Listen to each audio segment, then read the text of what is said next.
Some stories just latch onto your soul, stories you can't shake no matter how hard you try. This is one of them. Dark secrets carved in stone, little understood, and perhaps that's for the best.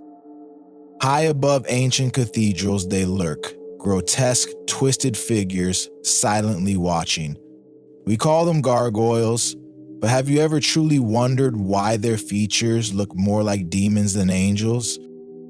Some believe they're guardians, others whisper they're living cells, trapping evil spirits within their cold stone hearts. They've been watching us for centuries, waiting patiently.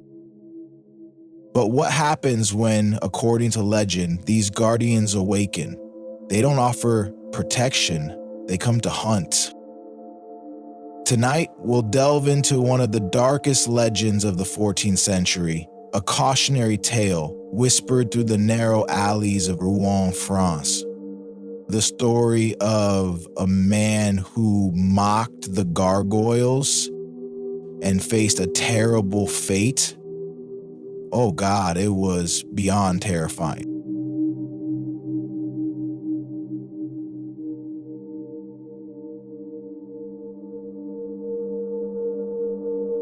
The story begins in the 14th century, in the city of Rouen. Back then, Rouen wasn't just a place for merchants and monks, it was a crossroads of power, superstition, and fear. Narrow streets wound between towering stone buildings, and above them all stood the cathedral, Rouen Cathedral. A fortress of faith built to reach the heavens, yet covered with the faces of monsters. Hundreds of gargoyles stared down at the people below, silent, motionless, or so they say. Most villagers respected the cathedral, others feared it. And then there were men like Etienne. Etienne was a fisherman, rough hands, weathered face, a mouth that never knew when to stay shut. He lived by the docks, drank more wine than water, and feared no man, or so he claimed. But every man fears something. Some just haven't met their fear yet. It was late autumn when it happened. Rouen was celebrating the end of the harvest, a night of music, dancing, and, for Etienne, far too much wine. He laughed louder than anyone, shoved his friends aside as he made his way through the crowded streets. By midnight, most had gone home, but Etienne wasn't ready for the night to end. He staggered alone into the cathedral square. The wind was cold, the streets were silent. Only the towering facade of the cathedral remained, its stone surface lit by the pale moonlight. And there they were, dozens of them, perched like frozen beasts along the roofline, staring into the night. Gargoyles. Etienne grinned, his breath fogging the cold air. He raised his bottle toward them. "Well, what are you looking at?" he shouted. "Come on then, you ugly cowards, do something!" Drunk and arrogant, he hurled a rock toward one of the statues. It clattered harmlessly against the cathedral wall. And that's when everything stopped. No wind, no distant voices, just silence, thick and suffocating. Etienne took a step back, suddenly aware of the emptiness surrounding him. He laughed nervously, wiping his mouth with his sleeve. "Huh, that's what I thought," he mumbled. But something had changed. He looked up and swore one of the gargoyles had moved. Its head, once turned away from the square, now faced straight down at him, its eyes hollow and cold, fixed on his. Oh God, that's terrifying. You ever look at something and feel your stomach drop like that? I'm telling you, no amount of wine could have dulled what Etienne felt in that moment. Hands shaking, mouth dry, but pride is a dangerous thing. He forced a laugh. Not so tough after all, huh? Just stone. But his voice cracked. That's when he heard it. a low creaking sound. Deep, like old hinges moving for the first time in centuries. It echoed from the cathedral rooftops. Etienne's grin vanished. He turned on his heels and ran. The streets of Rouen became a maze of shadows and echoes. His boots slammed against the cobblestones, the sound of his breath ragged in his chest.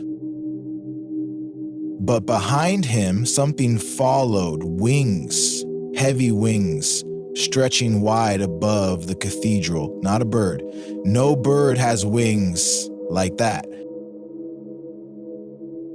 Man, I wouldn't stick around to find out what was coming. Etienne darted between alleys and doorways, trying to shake the feeling of eyes burning into his back.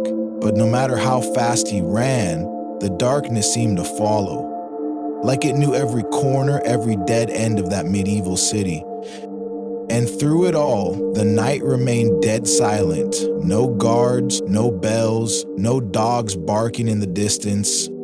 Finally, Etienne reached the docks.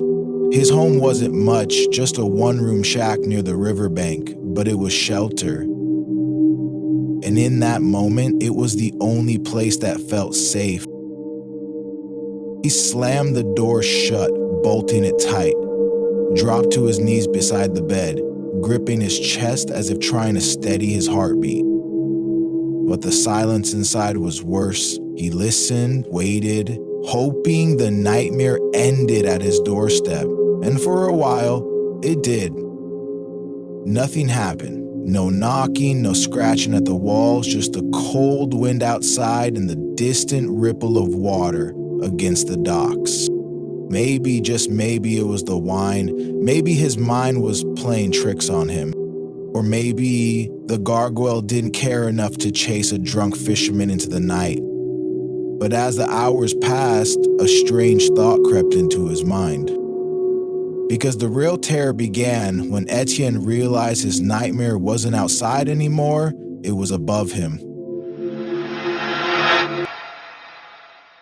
Etienne sat in the corner of his shack, the door bolted shut, a half-empty ball shaking in his hand. He tried to convince himself that it was over, that what he saw on the cathedral roof was nothing but shadows, wine, and superstition.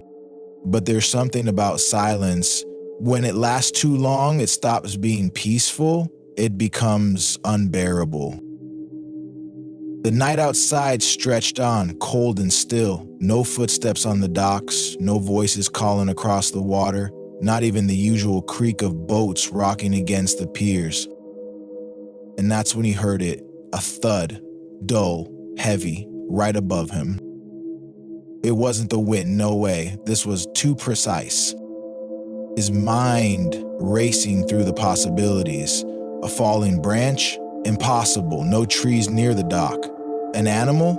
What kind of animal weighs enough to make his roof groan under the impact?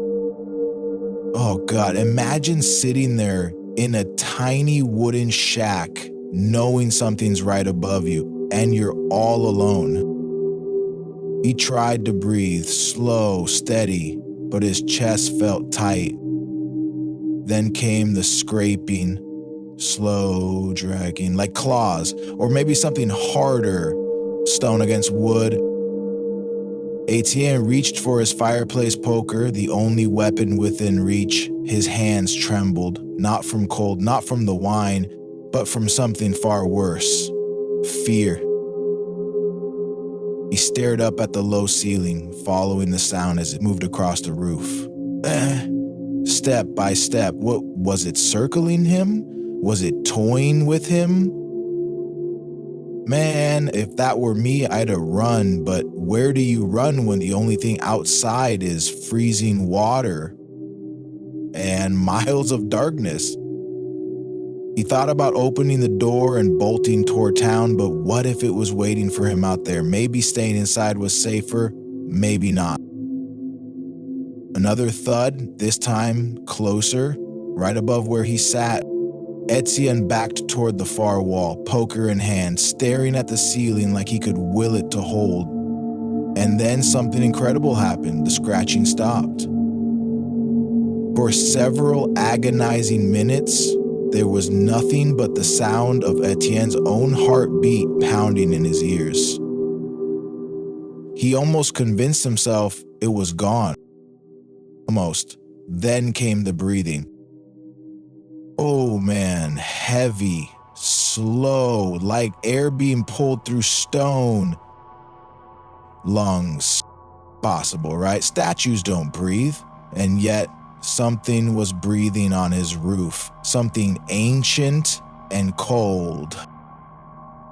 Etienne could barely hold the poker steady now. He pressed his back against the wall and prayed, not to the saints, not to God, but to whatever could keep that thing from breaking through his roof and tearing him apart. But the prayers didn't help. The next sound froze the blood in his veins. A faint tapping right above his bed, like claws testing the wood, checking for weakness. And then finally, a low rumble, a growl. If stone could growl, this is what it would sound like. Etienne screamed, finally breaking the silence. He shouted at the ceiling, cursed the creature, begged it to leave him alone. But no reply came, only silence again, and that silence was worse than the noise. Hours passed, maybe minutes. He couldn't tell anymore. He sat there in the corner of his home, waiting, every muscle tense, every shadow a threat. Waiting for dawn, waiting for something to happen, or praying that nothing would. When morning finally came, what his friends found inside that little shack sent chills through the entire city.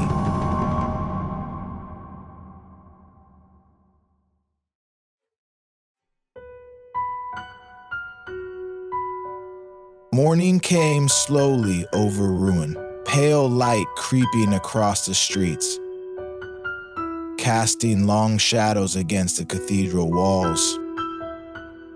Fishermen headed to the docks as they did every morning, but that day, they noticed something strange. Etienne's shack was quiet, too quiet. No smoke from the chimney, no slammed door, and for a man who lived louder than most, silence was the first sign something was wrong. Two of his friends, Jean and Louis, approached the house. They knocked, no answer. They called his name, nothing. When they forced the door open, that's when they saw it. Etienne was lying beside his bed, the poker still clutched in his cold, stiff hands. But it wasn't the position of his body that haunted them, it was his face. Eyes wide open, staring at the ceiling. Mouth frozen mid-scream, a look of terror so deep, so raw. It was as if death itself had caught him in the act of seeing something no human should ever witness. Oh my God, I've seen fear in the faces of soldiers, but nothing like that. That's not fear of pain, that's fear of the impossible. The room showed no sign of a break-in, no shattered windows, no forced doors, nothing had touched him, and yet something had killed him. The local priest said it was his heart. Fright can kill a man, he told the townspeople. He must have had a bad dream. But not everyone believed that. Word spread fast through Rouen. People whispered that the gargoyles had taken him, that he mocked them and they answered. Some claimed that night before dawn they saw a dark shape fly over the river, its wings spreading across the sky like a shadow cutting through the light. But when they looked up at the cathedral the next day, the gargoyles were all still there, silent, motionless, except for one. A statue near the bell tower. Its head was turned slightly to the side, as if watching the docks far below. A position no one remembered seeing before. But who would climb the cathedral just to move a stone monster? And more importantly, why? No answers, no proof, just rumors and fear. And that's how legends are born.